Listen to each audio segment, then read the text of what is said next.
I really wanted to talk about a boring topic, and that is buckwheat. And I think there's a lot of confusion on the buckwheat process just because you get input from a lot of other people using it. And you know, there's the problem with the hunting industry. You know, one of them is that people will take a little bit of information and run with it, meaning that either as a private landowner, you find information, you just take one source and you go. But a lot of times, quote, influencer in the hunting industry will take information and run with it with very little practical experience, and that's the hunting industry in general. Buckwheat is one of those things, and so I wanted to discuss just timeline, and I hit buckwheat a lot because I want to make sure you guys get it right. It's something I've enjoyed using for 25 years, and I'm still learning about buckwheat every year. So it's not something you can say, well, I've used it for 5 years and I know it all about buckwheat. No, here's 25 years later and I'm still learning something about buckwheat every year. It's something that's been around a long time as a smother crop and soil improver. It's been over 400 years in North America. And it's something that we rely on heavily out here as part of our no-till rotation. And you can kind of see behind me, we have really old buckwheat over there, we have younger buckwheat here, and we have medium aged right here. So we kind of have all ages right here across the spectrum, but it all serves to improve the soil, help us fight soil erosion, help us fight soil drying out because it gives it a greenhouse effect down below. It holds moisture close to the ground, puts fine organic matter into the soil, and then it self-crimps. So we don't need a fancy crimper. We use a Packermaxx cultipacker, probably the best one. You can pull it behind a UTV, ATV tractor.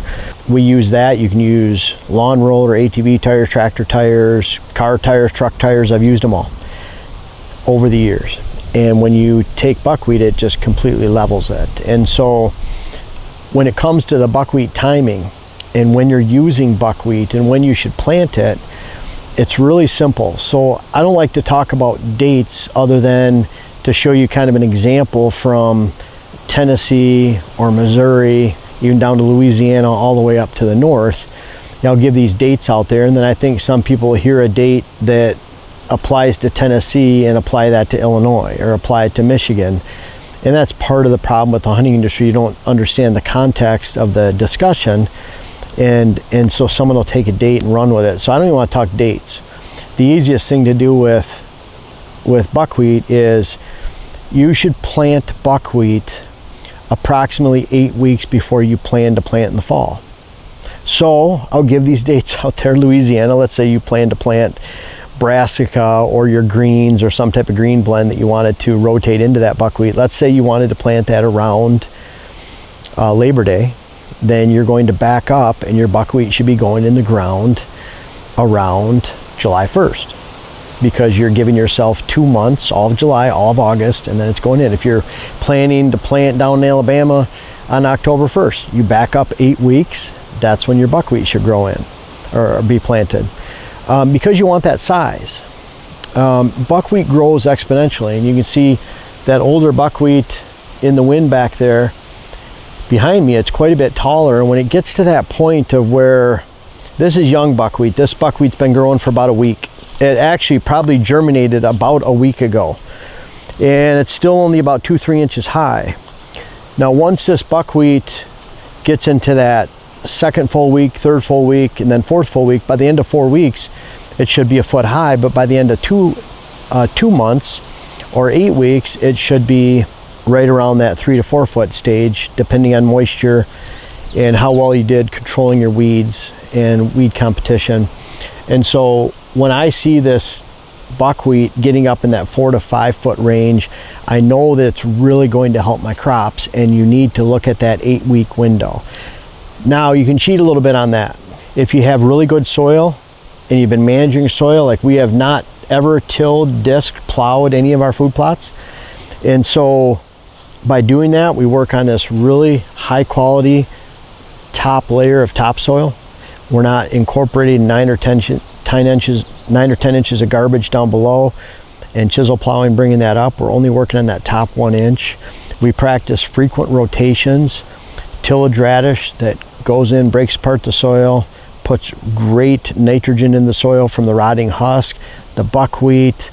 There's a lot of different diversity in crops and seed blends or mixes in our seed blends that help build the soil, especially if you practice these rotations. That's why we have the company, Pure Wildlife Blends, because I want you to plant good seed blends that are going to help the soil. So when you have great soil, you can get away with planting, and you get immediate germination. You can get away with planting buckwheat, having it get to a height where you can actually crimp it over because the stalk is fully developed at 6 weeks. So if you have great soil, you can get away with, if everything's perfect, on 6 weeks. Now if you drill it, that's even better, because you can get it down in, like right now we've had frequent rains lately. If you drilled into this, you would have germination of buckwheat within 4 days. It'd be popping. So it'll germinate extremely fast. That's another really good attribute of buckwheat. If you have poor soils and you have slow growth, sandy up north soil, a lot of times buckwheat doesn't need a lot of moisture, but when you get a lot of moisture, it grows really well. So if you have light, well-drained soil, that moisture is transferring through the ground real quick. It doesn't have a lot of moisture to really give it a big boost. So in that case, you might need 8, 9, 10 weeks. And if it takes a while for that buckwheat to fill in, I don't even mind, because you can shade out your weeds a little bit better. Instead of 50 pounds per mix, you might use 60 or 70 pounds in a case like that, because you're trying to fill space. You hit it heavy with the lime and fertilization requirements that you need, and then pray for a lot of rain, and you'll get a good crop even on poor soil.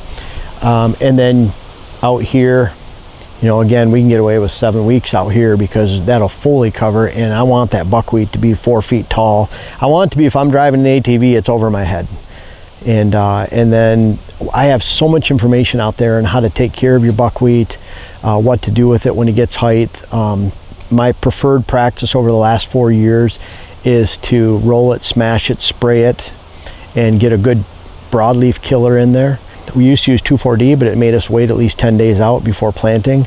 So we'll use Liberty and glyphosate. Glyphosate kills the grass, Liberty kills the broadleaf, and then we can plant on it. It'll be dead and brown within 5 days. And so it gives us a really good planting window. I'd even push it to 3 days if we knew rain was in the forecast. But then I'm rolling it, spraying it, often at the same time, turning the sprayer on every other row, because it'll cover outside of the actual Packermaxx cultipacker width that I'm crushing it down. And then it's dead and brown and crispy. And then we go in and broadcast within 3 days at the earliest. 5 days to 7 would be preferred. And then we're getting a great catch. But it also goes back to, if we plan to plant on August 1st, we need to get our buckwheat in the ground by June 1st, June 7th, whatever that might be. So you need to look at when you get your fall crop on, and that's going to determine when you plant your buckwheat, not a specific date sometime. Buckwheat's an incredible tool. You can see out here how, and I'm not going to walk out into the sun for Dylan and mess up his camera settings, because that'll make you mad, right? Thank you. But I started to, but then I stopped. I'm like, here we go. I thought, oh wait, Dylan, It's Dylan, really I not can't. that bad. You can do it. That's all right. But you see the different heights out here. Dylan will get some B-roll. But the point is that depending on what we're planting, we plant in our taller stuff right over here. We'll plant that July 1st with our rut zone. This in between we'll plant with 50% Big Boost Brassica, and then our Fall Power. And that's the whole goal here, is to get those different plantings in, so we have a lot of diversity out here. And then you can kind of see our switchgrass is coming around. It looks pretty all the way around the food plot, and we have the point planted over there, and patches of switch and patches of pollinator. We have another strip of switchgrass coming in.